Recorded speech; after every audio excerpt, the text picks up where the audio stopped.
Recording there. Alright, so hey guys, welcome back to my channel. This is me, Random PH Dude, and welcome to the Random Family. Alright, before anything else, nakapagpasalamat na kasi ko sa mga Angeliners, Jonatics, and Popsters dun sa pagsuporta sa channel ko. Hindi ko in-expect to.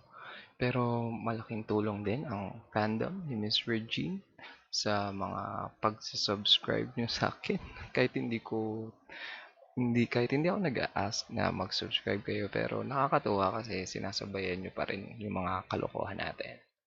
So, ayun po muna. Alright, and next is nakapag-upload ako ng video nila yesterday, so I think it's just right. Now let's go back to the one and only mothership. Mothership, no? Mothership of all divas, Miss Regine Velasquez. Okay, so supposedly ang ire-react ko sana ngayon is yung sa CDO performance niya. Alam niyo na yun, malamang. Pero I found out na merong bagong upload. Ito, yung HD version ng Never Enough 4 days ago. So, bagong upload lang siya. Pero nakalagay doon is Regine at the Movies. So, ito siguro yung past concert niya pero remastered version. So, and since hindi ko pa rin naman ito nadidinig, why not? Diba? So, ay by the way, pasensya na kung medyo mahina yung boses ko. Kasi ngayon na lang ulit ako nakapag-video ng gabi. Kaya medyo tone down tayo konti. Okay. Pero I hope nadidinig nyo pa rin. Alright guys, let's go.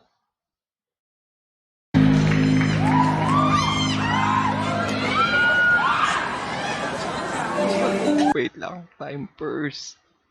Tama ba yung nakita ko? Nakita ko ang ulitin pa ba natin? Wag na. Let's respect. Diba? Pero I think may nakita ako something nung pagbuka ka.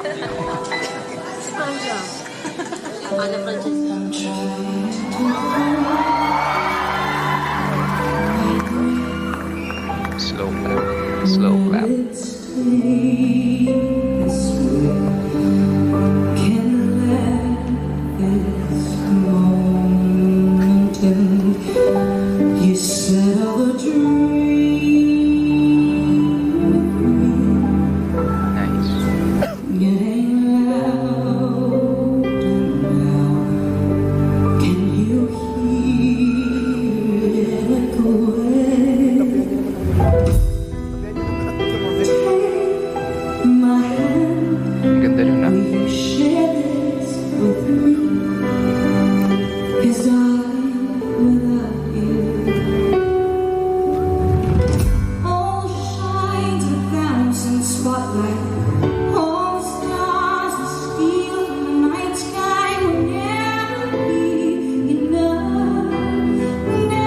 Wait lang I'm sorry, kailangan ko siyang i-pause. Alam ko magagalit na naman kayo sa akin, ba't ako nagpo-pause, pero parang may narinig akong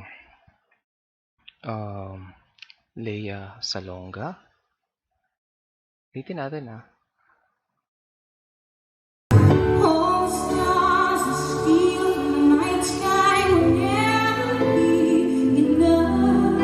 I think alam ko na.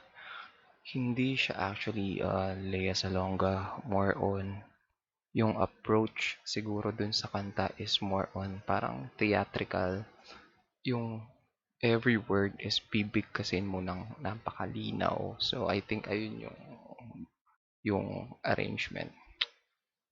Kudos. And also the stage, napaka en grande.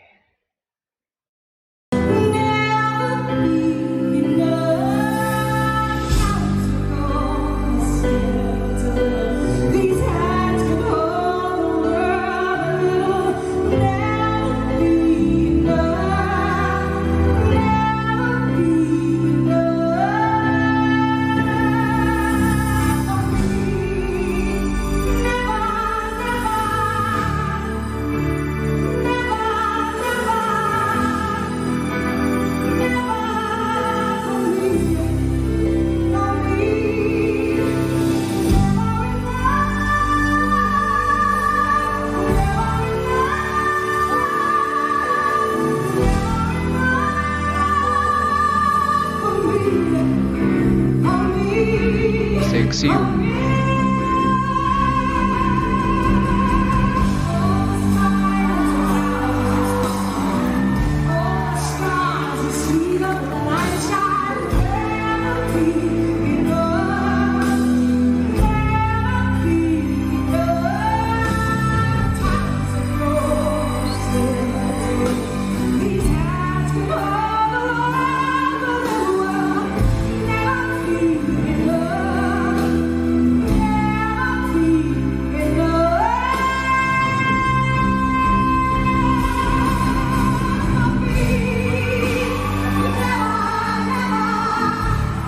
Damang-damang.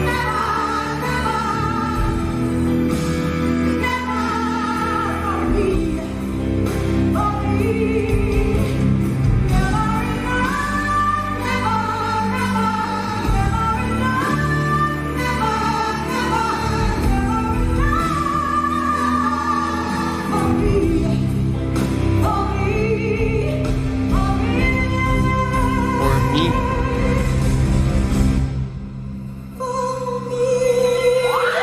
Ooh, ang ganda ng for me eh.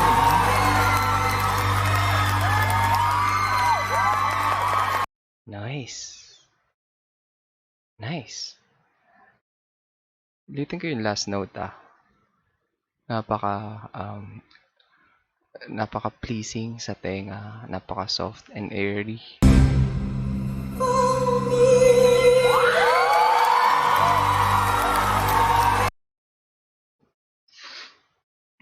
Paano ba? Parang yung last note, last part na yun is napakasarap. Parang ganun. So ano ba masabi ko? Medyo I think parang tama ako dun sa sinabi ko dun sa approach ng arrangement ng kanta. It's more on theatrical kasi yung pagkakabigkas ng mga words is hindi kagaya dun sa original and hindi rin kagaya sa other singers na nag-cover nitong song na to. Para sa akin, napaka-refreshing nitong version ni Miss Reg. Kasi first time ko narinig. As in, first time.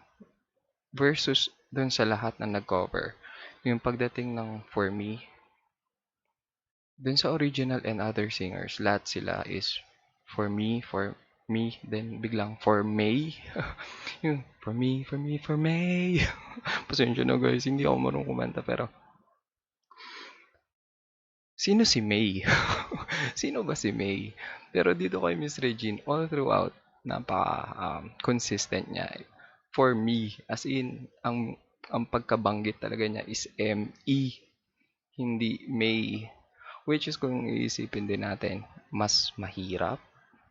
Kasi di ba, pag sinabi mong May, parang nakabukas yung lalamunan mo, which wala naman akong alam talaga. Pero pag parang for me, mas ipit siya. Di ba? Mas ipit.